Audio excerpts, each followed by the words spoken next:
Noong isang araw, sinabi ni Woj na wala pang malinaw na progress about sa extension kay Klay Thompson. Hindi pa nagkakasundo ang dalawang kampo sa bilang ng taon at sa pera.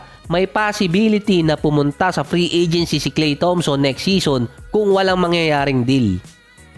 Si Klay Thompson naman, after ng balita na yon, binanatan online ng mga fans na sinasabing hindi na siya katulad ng dati, wash-up player na, hindi na siya bagay bigyan ng malaking kontrata, at si Klay nag-post na rin ng cryptic message tungkol dun.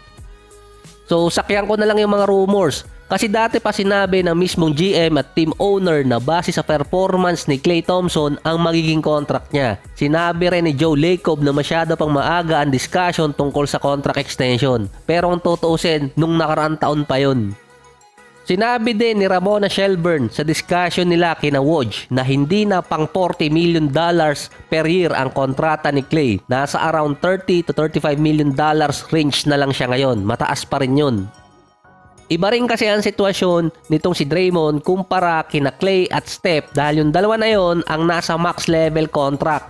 May mga headline kasi or deadline pala ngayon ng contract extension. Ito yung sinasabi ko dating pwedeng magbigay pa ng until 4 to 5 years na max contract. Hanggang October 23 US time na lang yun. Ito yung official na katapusan ng off-season ng NBA. Papasok ng regular season. Kaya pwede pang magbigay ng contract extension after deadline sa October 23. Kaya ngayon may mga report tungkol kay Klay dahil eligible pa siya doon na mabigyan ng kahit 4 or 5 taon. Meron pang natitira sa ngayon na 7 araw.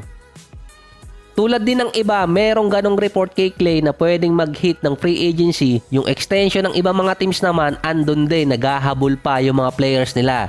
Pero dahil sa report nga dito kay Klay, pwede silang mag-align ng contract kung sakali.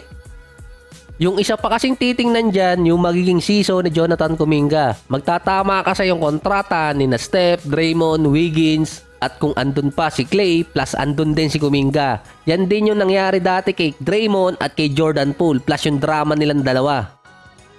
Yung kasama naman ni Ramona Shelburne at ni Woj sa discussion sa ESPN ng contract extension or sa show ay dating GM ng Golden State si Bob Myers. Nitong taon lang din siya umalis sa team, mga July ata. Base kay Bob Myers, mahirap talaga sa kanya nung GM pa siya ng Golden State dahil nga mahirap magdesisyon kung magkanong kontrata ang ibibigay dahil matagal nang magkakasama yung tatlo, sina Steph, Klay at Draymond.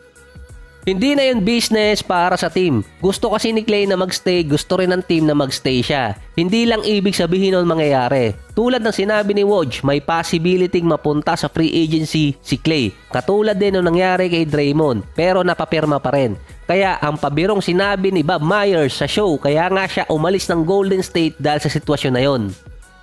Nung bago pa ma-expire ang kontrata ni Bob Myers sa Golden State, nasa rumors din si Moses Moody at Jonathan Kuminga sa trade.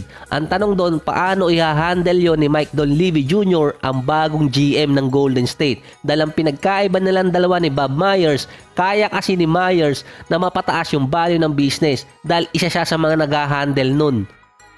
At isa pa, yung contract extension ni Klay Thompson last October 2022 pa dinidiscuss yun. Naging kasabay kasi yun ng kay Draymond kaya mas inuna si Draymond noon. Eksaktong 1 taon na rin yun na inaasikaso ang kontrata ni Klay.